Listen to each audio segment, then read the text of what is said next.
Bonjour à tous, c'est Clarisse. Bienvenue dans un ticket gratuit pour le paradis, épisode bonus numéro 5, concernant le chapitre 21 de l'Exode.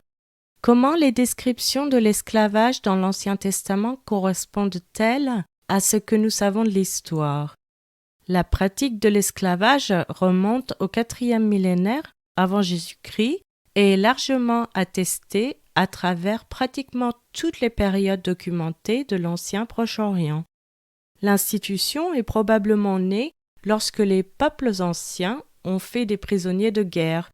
Il a ensuite été étendu par d'autres moyens, tels que l'esclavage pour dette ou pour avoir commis un crime. Les esclaves, comme le bétail, étaient considérés comme une forme de propriété et étaient utilisés comme garantie et en dot, ainsi que transmis aux héritiers. Les lois régissant l'esclavage ont été préservées de nombreuses cultures anciennes, y compris celles de Sumer, Nuzi, Babylone, Assyrie et Israël. Le code babylonien d'Hammurabi, 18e siècle avant Jésus-Christ, en dit long sur ces lois.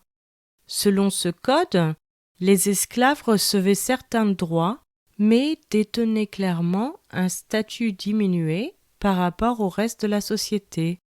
Ce code limitait l'esclavage pour des dettes à 3 ans et permettait d'imposer l'esclavage aux propriétaires des terres négligents et même aux épouses dépensières.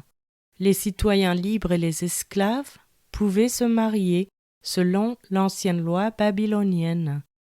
Des preuves datant du 1er millénaire avant Jésus-Christ révèlent également que certains esclaves possédaient en fait des maisons et des terres. Lorsque nous comparons les lois sur l'esclavage dans le Proche-Orient ancien au sens large à celles de la Bible, des similitudes et des différences font surface. L'Ancien Testament réglementait l'esclavage, mais l'institution elle-même n'a jamais été remise en cause. Il en va de même pour le Nouveau Testament. Même ainsi, les limitations imposées à l'esclavage étaient souvent enracinées dans l'expérience personnelle des Israélites en tant qu'esclaves en Égypte.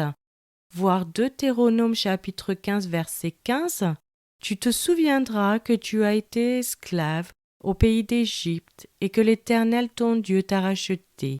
C'est pourquoi je te donne aujourd'hui ce commandement. » Contrairement aux esclaves étrangers en Israël qui pouvaient être retenus indéfiniment, voir Lévitique chapitre 25 versets 44 à verset 46, un esclave hébreu, homme ou femme, devait être libéré au cours de sa 7e année de servitude.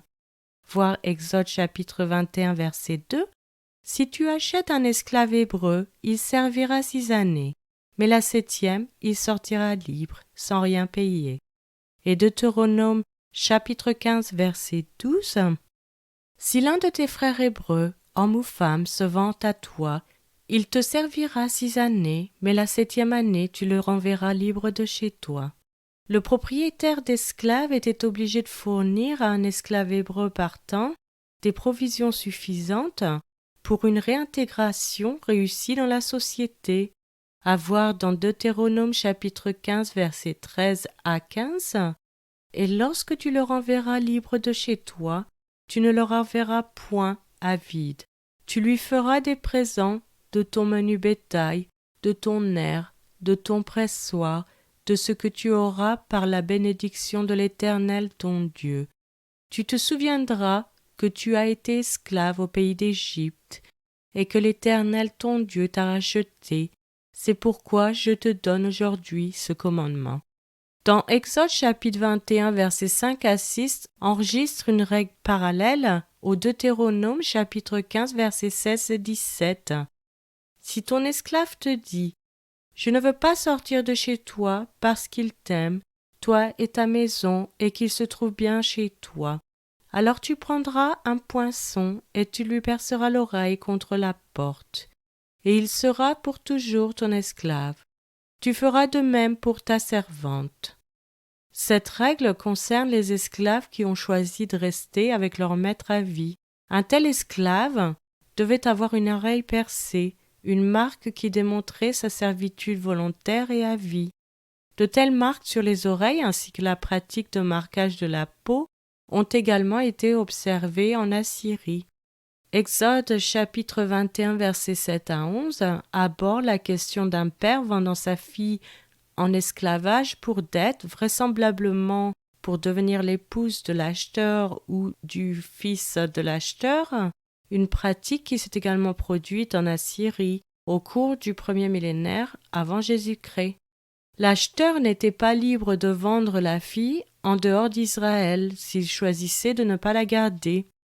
Il était obligé de subvenir adéquatement à ses besoins ou de lui permettre de partir librement. Ainsi, la loi de l'Ancien Testament protégeait non seulement la vertu de la jeune femme, mais aussi sa situation socio-économique. Les règles du chapitre 21 de Deutéronome versets 10 à 14, régissant les femmes capturées dans une guerre en dehors de Canaan, semblent dures pour un lecteur moderne, mais étaient en fait assez humaines selon les normes anciennes, selon lesquelles ces femmes seraient devenues l'esclave dans la plupart des autres contextes, concubines de soldats ennemis. Les règles hébraïques obligeaient une femme captive à se raser les cheveux et à se couper les ongles, mais lui permettaient également 1 mois pour faire le deuil de sa situation.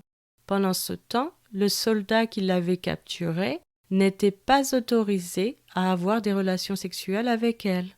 Cette disposition protégeait la femme capturée du viol et accordait aux soldats israélites une période de refroidissement d'1 mois, au cours de laquelle ils pouvaient décider s'ils la voulaient vraiment ou non comme épouse. S'ils choisissaient de ne pas la garder, elle était autorisée à aller librement. De telles lois démontrent l'alignement de la Bible sur l'idée culturelle proche orientale plus large de l'esclavage tout en, dans la plupart des cas, circonscrivant de manière unique les limites de la pratique pour assurer un traitement plus humain des esclaves en Israël. Je vous remercie à tous d'avoir écouté, c'était Clarisse dans un ticket gratuit pour le paradis.